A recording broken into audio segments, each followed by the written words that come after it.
out of a hat. It was a grid that got completely mixed up. Everyone saw opportunities to go for it on the first few laps after the safety car, and being the last round, everyone was taking them. Our two championship leaders collided with each other coming through turn at number 12. That did lead to one or two investigations, but overall, fantastic race. This was your winning car, by the way, the number 72, and it was fighting for the win with the fellow Optimum Motorsport McLaren of the number 7, Ollie Milroy and Brendan Ereeb. Joe Osborne, who's in the car there, caught AM driver Brendan Ereeb and found it very, very difficult to get past him. Brendan, who took the car over from Ollie Milroy, went into the lead of the race. When Joe Osborne caught him, many of us thought, well, Brendan's going to move out of the way and let him go through and take the second place. That was far from the case. Brendan got his elbows out, made moves round the outside, one of them being at turn number 7. And then Joe Osborne went round the outside of him at turn number 9. The pair stayed side by side through turn 10. It was absolutely fantastic. I don't know how the guys down at Optimum were able to watch, to be honest, but a brilliant race. In the end, the 72 car came out on top. We've got to give huge credit to the 16 of Alan Codera and Marcelo Hahn. They came through to take second overall, and given they were in a very tough position on the grid, they were down the field and made the most of the opportunities that fell in their hands. They came through to take second. Critical result for their championship as well, given the number 88 finished down the field of Kaprinski and Qualy. Pret and Abriel were third, Ulick and Eastwood fourth. Then it was Jens Ronno Muller and Reese Barr behind that. Reese on his debut in GT3. Ramos and Chavez were sixth. That will now be their drop score. Then it was Crestani, Metler, Ritchie, Pollikand, Kaprinski and Clean. They had a collision with the number 7 of Ereeb and Mura yesterday, which I'll be honest, in all the chaos, I did forget about that, but they did come together. Clean apologising after the race to Ollie Milroy, and he would round out the top 10. Then it was Ortelli and Negro, and we crowned our GT Cup Open Europe champion in Aldo Vistante. Elliot Woods alongside me. Elliot, did you catch the race yesterday? Yeah, I watched it trackside. I wasn't in the commentary box because I haven't really got to watch the GT cars trackside this year, so it was the first opportunity I could do that. And then I caught up with the race stream this morning over breakfast, and it was a very enjoyable race. I think the safety car really played into proceedings. I think that ultimately changed the narrative of where that race was going. But I think at the end of the season, and I've seen this many times at this circuit in GT Open, tensions get a bit high and the action just gets even higher, and we definitely saw that yesterday. Yes, this car had an interesting race as well. The Bentley was involved in a lot of battles. It didn't have the result that they would have wanted, but hey, it was a good race to watch. But Joe Osborne and Nick Moss couldn't quite believe it when they jumped out the car as race winners. But we still have another race today. The drivers who were in qualifying are now going to be in yesterday, are going to be in the garages today, and the second drivers in each team will go out on track today. I did catch up with Alan Codera and Marcelo Hahn after the race. They were both very happy. Miguel Ramos and Enrique Chavez, likewise, they seemed pretty confident actually when I spoke to them in the pace of their car. But so did Abriel. Caught up with him as well, and they seemed fairly happy with proceedings.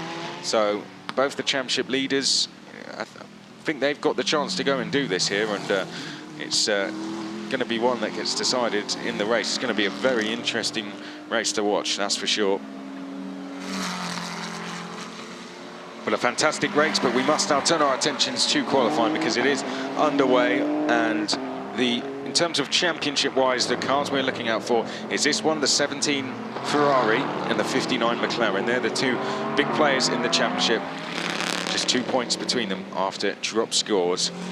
And then in Pro-Am, it is the number 16 of Hahn and Codera and the number 88 Mercedes of Clean and Kaprinski. Into the chicane. Here comes Joe Osborne then. They're carrying a lot of confidence after yesterday, and in his interview he said, you know, we didn't get the 1-2 yesterday, but we can rectify that today, and he is now making his way down the start-finish straight, and he'll have pole in his mind, and he's done a 1:44.164. Jerome Pollikand out on track. He's going to be one to watch after his pace in qualifying. Likewise, Reese Barr in the Honda NSX Evo, very quick yesterday. Let's see what he can do today. And we've already had several lap times deleted. Car number 72, that is Joe Osborne, has had his 44.601, so not his provisional pole lap. That is for track limits at turn 15, and the same with car 61, which is slightly further down the order. Jerome Polican, well, he was in second place, but he's now gone way down the order. Polican comes back up to second place in the Mercedes. Coder is in third place. Brett in fourth. Crestani in the pits. Negro sixth. Here's a replay. This is Daniel Diaz-Varela, and that is Daniel Diaz-Varela having a trip to the gravel and bringing back some with him onto the circuit. He and Manuel Cerqueira ran Aldo Vistante very close yesterday. I spoke to Aldo, and he said the pressure was on all the way to the flag. It was really not easy to go and take that win, but he was fairly relieved that he'd been able to wrap it up yesterday. And Aldo with his eyes on potentially doing GT Open next year, which was nice to hear. Yeah, he's been a regular in this paddock because he did Euro Formula for a season or two beforehand, and some lovely shots of the Honda NXX going through the final chicane here. Obviously this is a new car to the championship, a brilliant addition to the championship, and we do have 10 marks on track this weekend, which is brilliant to see. Brendan Erebe goes up to fourth place in the McLaren. Brilliant time, 1:45.413. Similar to what we're seeing from Alan Coder. Reece Barlow up to second place with that time, a 1:44.170 for him. Fantastic stuff from Reece Bar. Here's Jerome Polican making his way up towards turn 13, back downhill. And Brendan Erebe's just going to have his fastest lap time deleted and drop him down the order, down to 13th. And car number 48 as well, that's Angelo Negro. He's currently in 7th. That's going to drop him outside the top 10 as well. As we see Polican complete the lap, where is this going to put him? It is a 1:44.908, so that is third place on the grid. He was wide out of 15 though, and I wouldn't be surprised if that lap time gets deleted. So I'll show you exactly where the track limits, or one of the main places track limits are being looked into, and with sensors there is no getting away with it. Basically pictures are automatically taken of the car front and rear when you run wide out of turn 15, and the lap time is deleted, and there's no arguments because the pictures are taken, and if the team managers want to have a look, then they just have to go and see it for themselves. And this is what was explained to them in drivers briefing, both to the drivers and to team managers as well, and the team managers were invited to even go and have a look at the technology. So here's Reece Bar. Let's see if we can show you exactly. It's out of here, turn 15, the white line to the right. If you run 4 wheels over that white line, that's it, lap time deleted straight away. So Reece Bar in the slipstream, he was within track limits, but he wasn't going quicker on this lap. The golden Lamborghini ahead of him, that was the car that brought out the 2 safety cars yesterday, so hopefully they can get by without any problems today. Alan Coder comes into the pit lane, so it's Osborne and Barr, your front row provisionally. Now Honda will be alongside the McLaren. Sally Ulick, who had a very eventful race yesterday. Things seem to be going well, but it was a really eventful race when he jumped in. Had his hands full with all sorts of cars, left and right. Sally Ulick making his way uphill, was going quicker, but I fear that little excursion to the gravel is going to cost him on this lap, so he may have his eyes on the next one. Crestani going quicker though. The number 61 Mercedes is in the pits, that's Polican. We're watching Sally Ulick, despite running wide out of turn number 5. He is still going quicker on this lap. May decide to come in though. I think that's what he is doing as he now makes his way downhill. We've just had a correction from the stewards. It's actually car number 17 rather than car number 7, which has had a lap time deleted. That is Louis Brett in 5th place, and that is his 1:45.411. So he is definitely going to drop down the order. With 17 minutes to go, there is obviously still time for drivers to make up for any lost laps. I've got to say, that was a surprise. Sally Ulick 1:44.537, and the reason I'm surprised is because he did run a little bit wide, but the lap was clearly good enough to still bring him up the order. So good driving from the Turkish driver. Fabrizio Crestani now coming up to the line. What can he do? He goes up to 3rd place. So good time that from Crestani, 1:44.233. And I think he lost about 3/10 in that final sector there, being stuck behind the car ahead. We're now going over to a replay of that was it. Sally Yollet, yeah, goes off track. Now that would have lost him a couple of tenths at least. And he was 4.5 tenths back from pole, so out of the final corner comes Enrique Chavez down the start-finish straight now. Enrique across the start-finish line, goes to pole, and then for the championship, that is absolutely crucial. 1:43.348. It's the 59 McLaren versus the 17 Ferrari. Currently, the McLaren is on pole with the Ferrari down in 7th place. So Pret has work to do here, and that a great time from Enrique Chavez. That doesn't just put him on pole, but puts him on pole by over 7/10 of a second. What a lap time from Enrique Chavez. Joe Osborne currently second, Reece Barr in 3rd place, Fabrizio Crestani in 4th, Sally Hewlett 5th. Here is the Bentley coming down towards turn number 10, Fabrizio Crestani. 109.531 through the first 2 sectors. Quicker through the first sector. He is catching traffic though. The Mercedes pulls out of the way as he now makes his way up towards turn number 13. Down the hill he goes, and Crestani, is he going to be slightly delayed here? The McLaren ahead, which is Brendan Ereeb, running a little bit wide out of that final corner. And Brendan Ereeb's going to have his time deleted, and potentially the next one as well, as he comes now down the start-finish straight to start a new lap. Crestani grabbing a toe, but does not go quicker. We're about halfway through the session now.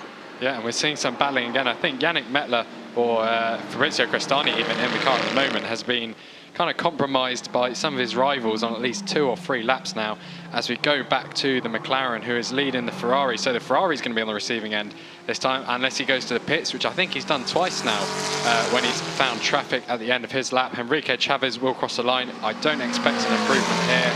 And it's a 1:46.109, so 3 seconds pretty much off what that car is capable of at the moment, and we know it's capable of being on provisional pole. Well, what was going on here? This was where these two collided yesterday, and that was Pret getting out of the way, but kind of after the corner. And I think getting out of the way was a bit of a push there. It was basically just staying in the middle of the road and expecting the McLaren to do all the work around him. There's Miguel Ramos, looking to get his 2nd title. If he wins today, he'll become the most successful driver in the championship. So he's got a record and a 2nd title to aim for, but he was as calm as ever when I spoke to him yesterday evening. Out of the final corner, here comes Sally Hewlett going quicker on this lap. He has gone wide out of that chicane though, that will be looked into. He comes up to the line though, and it's a 1:44.363, which keeps him in 5th place as we enter the 2nd half of the session now. A few drivers in the pits. I think a few more will be on their way in there very shortly. The Trans Am Euro car comes across the line, didn't finish the race yesterday. Do hope that it can get to the line today, because Albert Estragas has shown great pace. Here's our champion in GT Cup Open Europe, Aldo Vestante. Wrapped up the title with a 6th win in a row. 7 wins for him this season. He has been hard to beat, but as he said to me, the Audi with Diaz Ferreira and Cicada has pushed him all the way every time. It's not been easy for him, despite what the records might show. He's had to fight very hard for those victories, but I do hope that we see him back in this paddock again next year, and maybe in a GT3 car. Yep, and currently Salik Yoluk has just set his personal best in the 1st sector. He's just had his previous lap deleted, but that wasn't his fastest, so he doesn't need to worry about that. But he is going quicker than before, and with a 1.189 seconds between him and pole at the moment, he really does need to make an improvement if he's going to make it onto the front 2 rows. Here's Alan Coder. They're looking to wrap up the Pro-Am title. He and Marcelo Hahn as he comes around the final corner. Alan Coder in the McLaren making his way up towards the start-finish line, and he goes 2nd, 1:43.482 for Alan Coder. That's where they finished yesterday, and Alan Coder provisionally will be on the front row. We still have over 12 minutes left in this session. In the background, Aldo Vestante comes across the line with an improvement of 1:50.138. Just over 12 minutes now remaining. And out of Estante, significantly ahead of his rivals, this being one of them, Daniel Diaz Varela, on home soil for this weekend.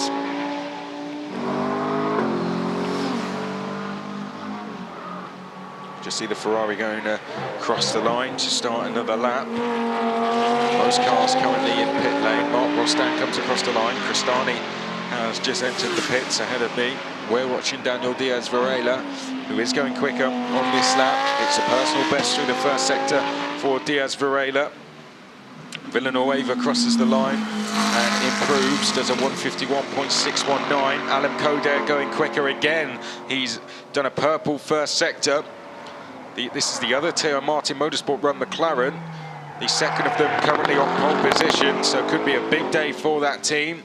But a little bit of opposite lock coming out of turn number 10 there for Alan Coder. You can hear the tyres squealing as he now makes his way up towards the turn number 13. Quick right-hander back downhill now in towards 14. Alan Coder, purple first sector, purple second sector. And the pro in that Pro-Am team, can he put the car on pole position as he rounds the final corner?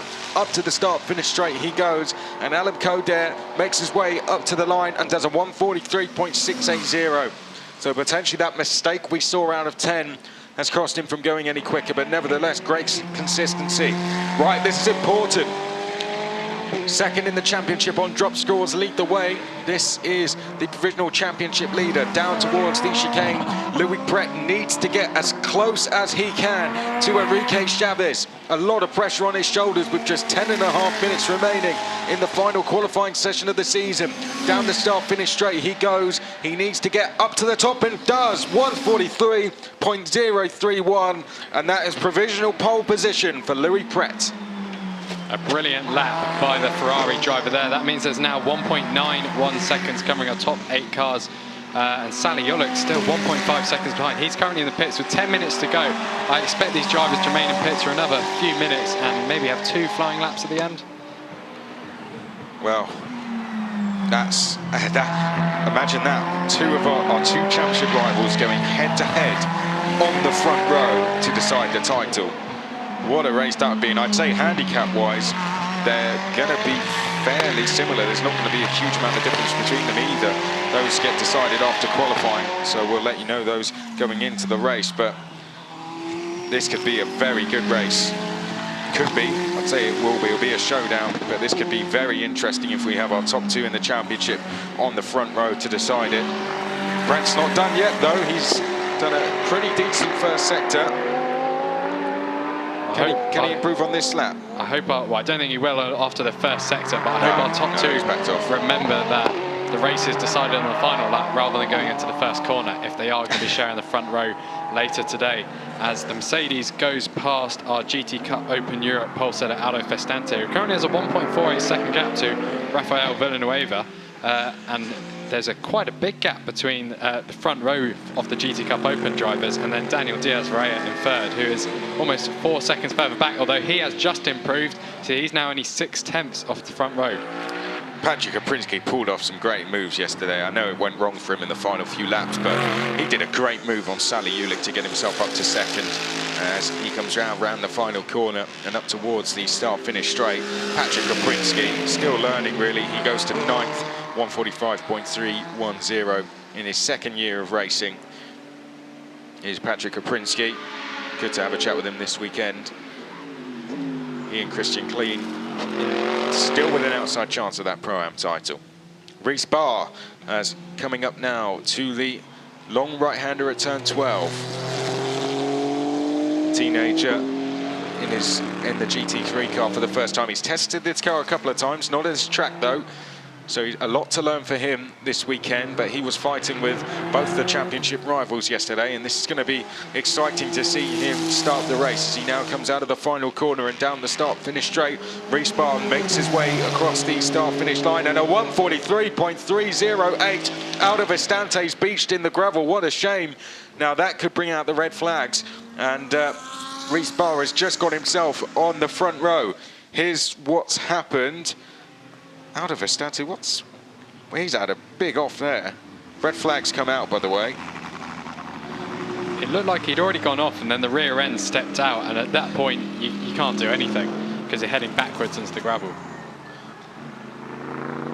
I wonder if that was a problem with the car, if that's just a genuine mistake. That looks like that might be the Ombra Racing team just speaking to Aldo to see what's happened. I'm inclined to think it's a mistake. It looks like he locked the front brakes once he realised he was going off as well. So everyone's going to come into the pits, and we are going to get that car retrieved, and then we will go green once again. So this gives everyone a time to come back and reset. Potentially good news if you're Louis Pret for those red flags to come out. Respar likewise just got his time in, just in time. Literally as he crossed the line, the red flags were on their way out. So a good timing that from Respar.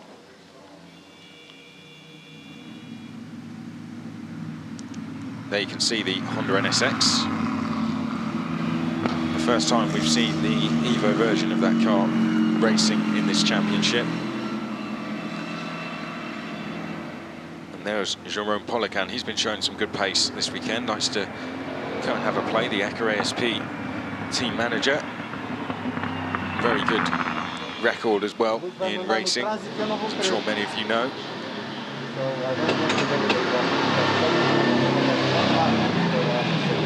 So the marshals are going to get to work there. Here is Daniel Diaz Varela.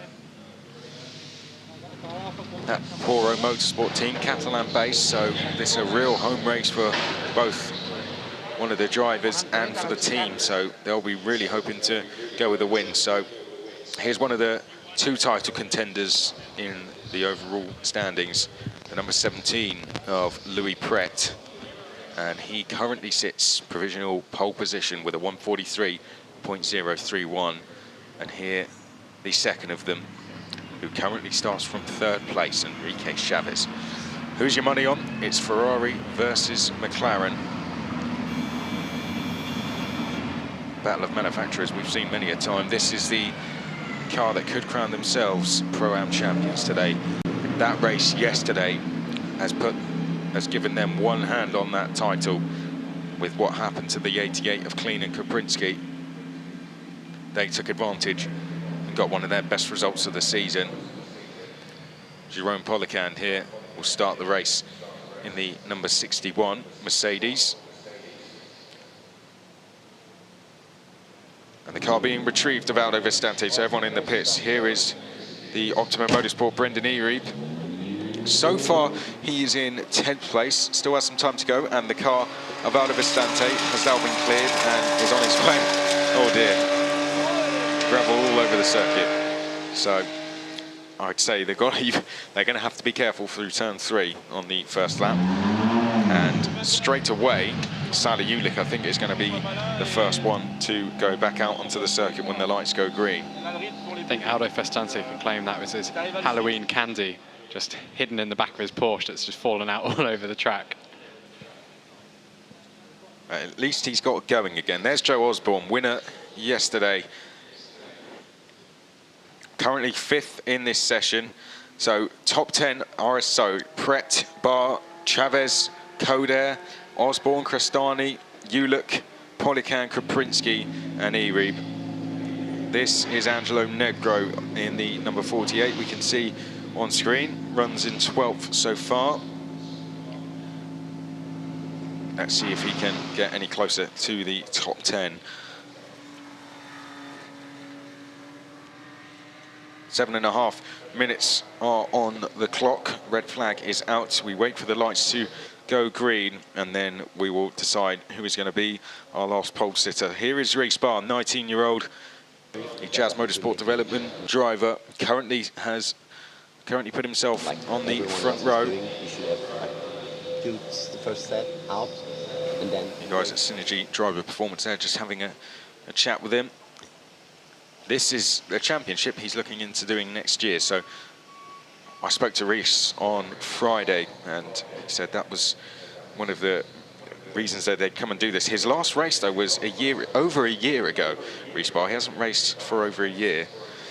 With what's happened, he was due to race in the States, and unfortunately the restrictions meant that all his plans of racing in America were cancelled immediately, and he had to wait all the way until October. Then this opportunity came up for him to race in the Honda here in International GT Open.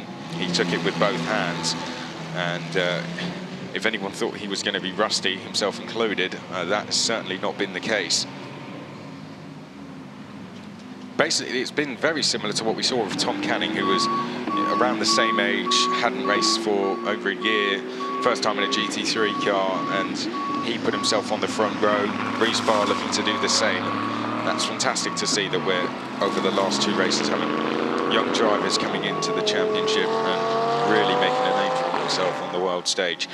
Green flag is out, 7 minutes remain. Who's going to go straight back up to the circuit? Well, Angelo Negro is out, and he's making his way around the outside of Daniel Diaz-Varela. It looks like Jerome Policand is out as well.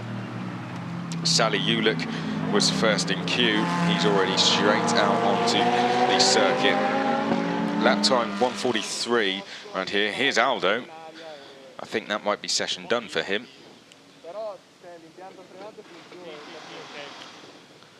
He seems fairly happy still.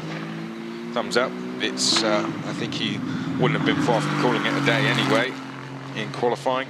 Sally Ulick is the first out on track, just on his warm-up lap currently, and then he'll go for a flyer. Our 2 title rivals, the number 17 and the number 59, currently first and third. Those are the ones we are looking out for in championship terms.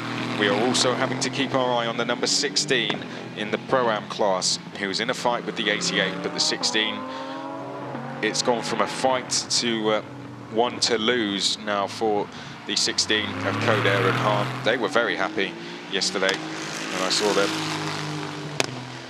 Why shouldn't they have been? They just finished second overall, so a really fantastic result from Marcelo Hahn and Adam Coder. That was their best result of the season in overall terms. Adam Coder, that was his 3rd podium. Marcelo Hahn, that was his 4th, matching the 2nd that he got at Red Bull Ring. They didn't win the Pro-Am class, so oddly enough, because that was, of course, Joe Osborne. So here's the 59. So 17 versus 59. Who's going to start ahead going in to the final race of the season? We will find out in 5 minutes' time. Who's your money on? I think it'll be the Ferrari. I mean, there's a lot to win and there's a lot to lose for the drivers at the front right now. Obviously, I mean, Reece Barr could. Reece Barr could take pole.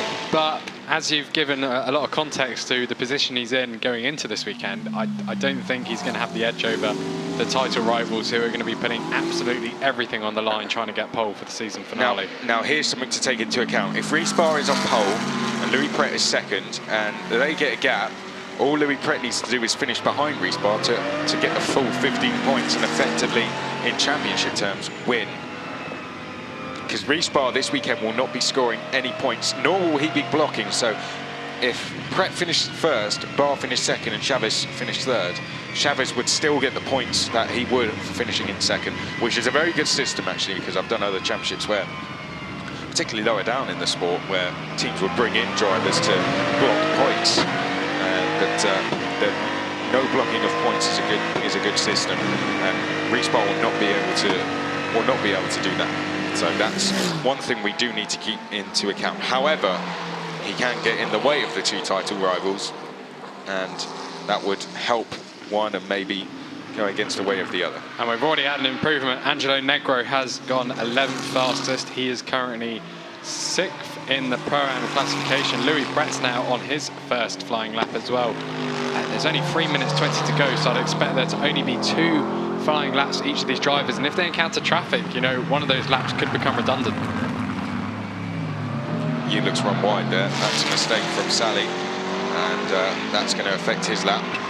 And Henrique Chavez has just gone fastest of anyone in the first sector. I don't think he has any cars ahead of him. So very interesting to see what he does in Sector 2. Sally Ulick Still now down in 7th place, 4 attempts down on Enrique Chavez. Fabrizio Crestani sets a personal best in the middle sector. So I'd expect several improvements coming around on this lap. Crestani completes the lap. He actually only gains 1 spot. He goes up to 5th place, 0.725 seconds off pole. Chavez still hasn't come through to complete the 2nd sector yet. We're waiting for him to come by. He is in 5th place, Crestani at the moment. Chavez does improve in the 2nd sector, but it's delayed. Yeah, He's going to be delayed by Patrick Kaprinski, sadly. So Crestani is up to 5th place, but this is bad news for Chavez because he was on a very good lap. That Kaprinski likewise is on a flyer. Oh, and Chavez has run wide, and that's going to affect his tyres now as he comes down towards the chicane, and that could affect his next lap. And Crestani's just had his previous lap deleted as Brendan Iri goes up to 9th place. They're going through the final corner. Chavez cannot find a way through because it's too narrow there. He's coming down the pit straight. He should have the advantage in a straight line. He's going to pick the right-hand side, I imagine, if he ducks out of that slipstream, because if he doesn't overtake this car into turn 1, he is not going to be able to go faster on his next lap. He'll get 1 more lap after this. He should gain from that toe, but look, he's going to run wide through turn 1. That's going to affect him through 2 and through 3 as well. We pick up Sally Ulick, the TF Sport Aston Martin. Here's a replay. This was when Sally Ulick run wide. He called it a day at that point on that lap. He's now geared himself up for another. This was the moment Chavez ran wide coming out of turn 12, only slightly wide. Got away with it, really, because that could have been a lot worse. That gravel could have dragged him straight off the circuit. Sally Ulick not improving through the 1st sector.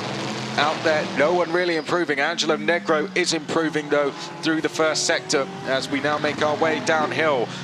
The timing screens are about to get lit up, everyone. It's going to be a very busy end to this session. Crestani comes across the line to start a new lap. He's just done a personal best. He stays in 6th place as downhill comes the Aston Martin, making its way towards turn number 10. Ulick on the brakes there in that red Aston Martin, getting it turned in. This looks like a pretty good lap. The lap times don't suggest it's that great, but it looks good so far. And Sally Ulick has given himself a chance to maybe improve here through the final sector. Whatever happens, he will get 1 more lap at it. Louis Pret is out there. He's not improving either. We're going to have 30 seconds remaining. People are about to start their last laps. Yeah, and I think it's a Ferrari that, well, Ferrari's actually gone back into the pit. So Sally Ulick leads a train of cars at the moment. So if anyone wants to improve, they don't want to get too close to the rear of his Aston Martin. That's Pret in the pits. So Louis Pret has called it a day. Potentially he does not feel the track is going to be any quicker. And Chavez likewise. Chavez has come into the pits. A busy track, maybe it's not any quicker, and Chavez has called it a day. Right, Reece Barr, over to you. If Reece Barr is out there, he's potentially got a chance to go quicker, but I feel that drivers think the track has lost all its grip, and a shake of the head there from Chavez. He is not happy at all being held up on his flying lap there as he now comes in. Alan Coder crosses the line and will be 5th at best, but the body language of Chavez suggests that he is extremely frustrated with that one, as Reece Barr also comes across the line and he will be 2nd at best. I don't feel there's going to be any improvements. No. What about from Fabrizio Crestani as he makes his way around the final corner? A good 2nd sector. Will he improve? No. And Joe Osborne went into the pits rather than complete his final lap. Brendan Iribe is still on track, so he could potentially improve as well. We still have the number 16 as well. That is Alan Cadet. He's already completed the session, so he's going to be coasting around the final few corners. I think the qualifying order has now been set. And actually looking down to the GT Cup Open Europe battle, while Aldo Festante didn't get back on track in the end, he did take pole by 1.344 seconds over Rafael Villanueva. Sally Ulick is improving. He's one of the only drivers to perhaps be doing this as he a mistake out of the final corner. I think trying his best not to go over track limits there potentially as he now makes his way down the start-finish straight. Will he improve? Yes, he goes to 7th, 144.053. Brendan Iri will be 8th. That's a good effort from him, as Kaprinski will be 10th. Right, let's go in here from our pole sitter. Louis Pret, it's a very important day for you today, and the best way to start it is with pole position, your 1st of the season. Yeah, for sure. I mean, it's a super important day. to get my first pole position in a GT3 car, it's amazing. I mean, when I see where I was in Hungaroring, 8/10 off, and today on pole, it really means we've done a good work with Vince and the whole team, so I'm super grateful. Now we have a championship to win this afternoon. We're gonna have 50 seconds in the pits to do, but I'm sure we're gonna achieve what we want, and we'll go get it. Okay, we'll see you later. All the best. So here's confirmation of the result then. Louis Prett's first pole in a GT3 car, and what a time to do it, as he is about to go into the championship fight. Reece Barr finishes second, title rival Enrique Chavez. They sit 2 points behind on drop scores. They will be directly behind their title rivals. Joe Osborne fourth after his win yesterday. Coder trying to wrap up that Pro-Am title will be fifth. Crestani sixth. Ulick will be slightly disappointed with that seventh, I fear. Brendan Erie will be eighth, and it will be Polikan Kaprinsky. Negro 11th. Rostan in 12th. Vistante, despite his spin, will be 13th and at the head of the field in GT Cup Open Europe. Then Villanueva, Diaz Varela, and Albert Estregas. Well, we will decide our champions today, and you can join us for all the action from 20 minutes past 2 with the lights go green, where we will crown our 15th champion in International GT Open. Till then, it's goodbye.